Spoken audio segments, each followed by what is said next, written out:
A paz do Senhor, queridos. Estamos iniciando mais um podcast de seu canal EBD Fácil e Motivadora. E no podcast de hoje nós estaremos falando da lição 12 das lições bíblicas jovens, que tem como título Quanto amo a tua palavra. Nós estamos dando prosseguimento aos nossos estudos bíblicos deste trimestre, o qual estamos falando o tema encorajamento, instrução e conselho. E na lição de hoje, lição de número 12, nós estaremos comentando a lição Quanto amo a tua palavra.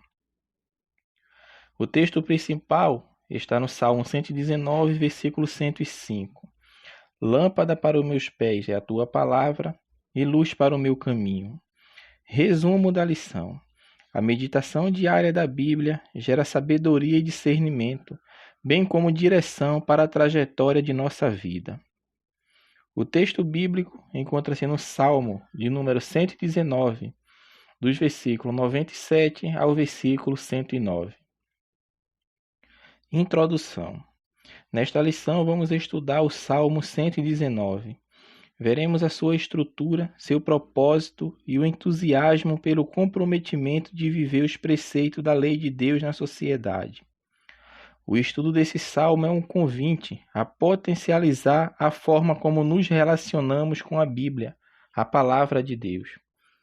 Tópico 1. O apego pela palavra de Deus. Ponto 1. A estrutura do Salmo 119. O Salmo 119 é o maior de todos os poemas do livro dos Salmos, bem como o maior texto da Bíblia. Não é adequado denominar os poemas dos Salmos de capítulos.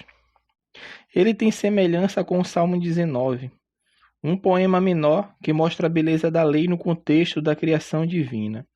O Salmo 119 também pode ser classificado na categoria de Salmos de sabedoria, como os Salmos 1 e 112, pois tem como propósito estimular o leitor a desenvolver uma vida reta e piedosa. Ele faz parte do 5º livro dos Salmos. É uma canção precisamente estruturada em forma de acróstico, ou seja, há uma estrutura de 22 estrofes, organizadas de acordo com as 22 letras do alfabeto hebraico. Aleph, Bet, Gimel, até a letra Tal. Essas 22 estrofes são compostas de 8 versos cada, e cada verso inicia com a respectiva letra que forma cada estrofe. Por exemplo, a primeira estrofe, dos versículos 1 ao 8, é formada por 8 versos, e cada verso se inicia com a primeira letra do alfabeto hebraico, Aleph.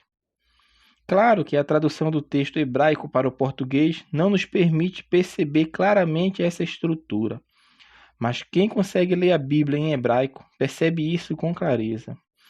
Essa estrutura privilegia a guarda dos preceitos divinos a partir da memória no coração. O propósito é para que quem memorizar o Salmo tenha os preceitos da lei como ponto de referência na trajetória da vida, e assim viva de acordo com as Escrituras.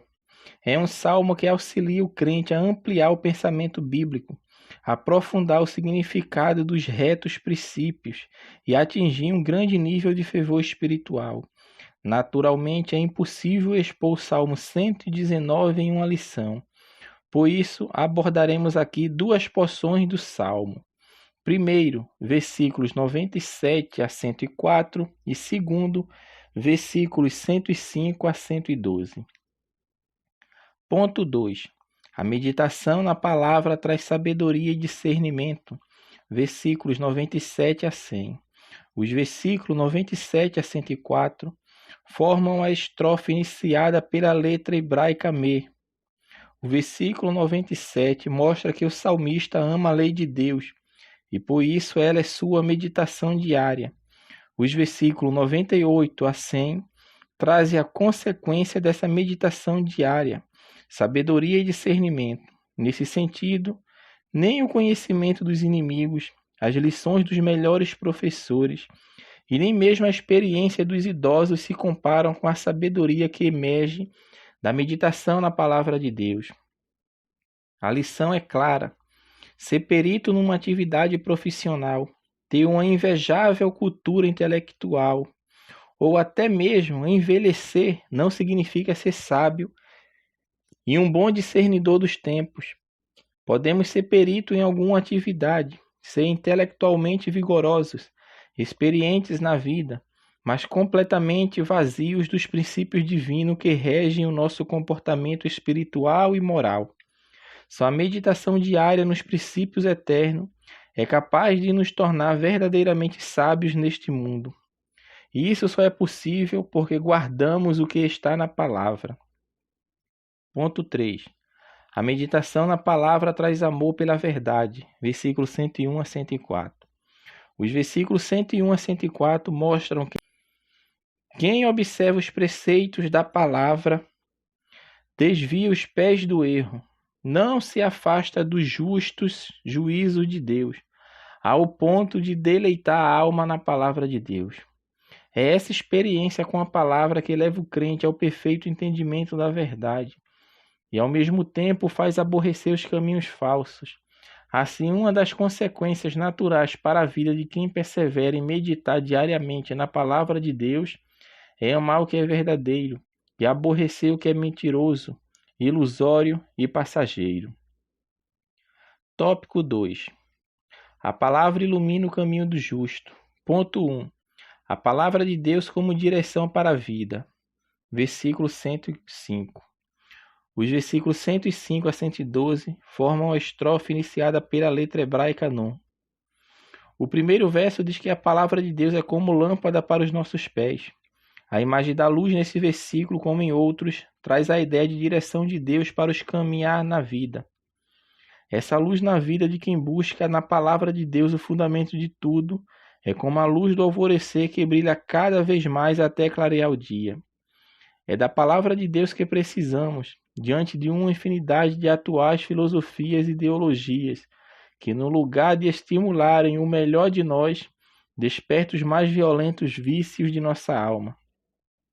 A palavra de Deus é a direção certa para o caminho da vida, porque, diferentemente das filosofias e ideologias contemporâneas, ela trata os nossos vícios e nos estimula a desenvolver as virtudes do Espírito que são remédio para as doenças da alma.